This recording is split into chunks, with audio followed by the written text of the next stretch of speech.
സർക്കാർ ആരോഗ്യമേഖലയിൽ വലിയൊരു നാഴികക്കല്ല് പിന്നിട്ടാണ് കോട്ടയം മെഡിക്കൽ കോളേജ് ആശുപത്രി ഇന്ന് ചരിത്രത്തിലിടം നേടിയത്. ഏറ്റവും ചിലവ് കുറഞ്ഞ രീതിയിൽ ഹൃദയം മാറ്റിവെക്കൽ ശസ്ത്രക്രിയയാണ് മേധാവി ടി.കെ. ജയകുമാറിന്റെ നേതൃത്വത്തിൽ കോട്ടയം മെഡിക്കൽ കോളേജിൽ നടത്തിയത്. അപകടത്തിൽ പരിക്കേറ്റ മഞ്ഞുമൽ സ്വദേശി 48-കാരനായ വിനയകുമാറിന്റെ ഹൃദയം പത്തനംതിട്ട ചിറ്റൂർ സ്വദേശി 50 വയസ്സുകാരനായ പൊടിമോനാണ് മാറ്റിവെച്ചത്. വിനയകുമാറിന്റെ ഹൃദയം പുലർച്ചെ 3:44-ന് എറണാകുളം ലൂർദ് ആശുപത്രിയിൽ നിന്ന് റോഡ് മാർഗം 56 മിനിറ്റ് കൊണ്ടാണ് കോട്ടയം മെഡിക്കൽ കോളേജിൽ എത്തിച്ച് ശസ്ത്രക്രിയ നടത്തിയത്.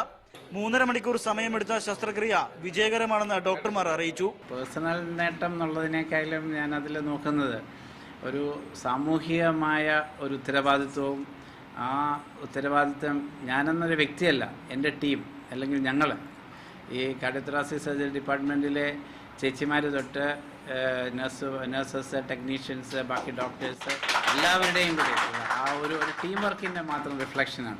ഹൃദയമിടിപ്പ് സാധാരണ നിലയിലാണെന്നും മികച്ച രീതിയിൽ ആരോഗ്യം വീണ്ടെടുക്കാൻ കഴിഞ്ഞാൽ 2 ആഴ്ചയ്ക്കുള്ളിൽ പൊടിമോന് ആശുപത്രി വിടാനാകുമെന്നും ഡോക്ടർമാർ അറിയിച്ചു. പൊടിമോന്റെ ഹൃദയമിടിപ്പ് അറിഞ്ഞ് ഓപ്പറേഷൻ തിയേറ്ററിന് മുമ്പിലുണ്ടായിരുന്ന ഭാര്യയും മക്കളും വിനയകുമാറിന്റെ കുടുംബത്തിനും ഡോക്ടർമാർക്കും നന്ദി പറഞ്ഞു. എൻ്റെ അവസ്ഥ എനിക്കിപ്പം വളരെ വളരെ സന്തോഷമുണ്ട്. പിന്നെ എൻ്റെ ഭർത്താവിന് ഈ ഹൃദയം തന്ന കുടുംബത്തിനോടും എനിക്ക് അങ്ങേയറ്റം നന്ദി രേഖപ്പെടുത്താറുണ്ട്. സ്വകാര്യ മേഖലയിൽ 10 ലക്ഷം രൂപയോളം ചിലവ് വരുന്ന ഹൃദയം മാറ്റിവെക്കൽ ശസ്ത്രക്രിയ അത്യാധുനിക സംവിധാനങ്ങളുടെ സജ്ജീകരണങ്ങളോടെ 1.5 ലക്ഷം രൂപയ്ക്ക് താഴെ മാത്രം ചിലവിലാണ് നടത്തിയതെന്നതും സർക്കാർ ആരോഗ്യമേഖലയ്ക്ക് ഒരു പൊൻതൂവൽ കൂടിയാണ്. ക്യാമറ പേഴ്സൺ സഞ്ജു പറ്റമലിനൊപ്പം ആൽവിൻ തോമസ്, മീഡിയ 1, കോട്ടയം.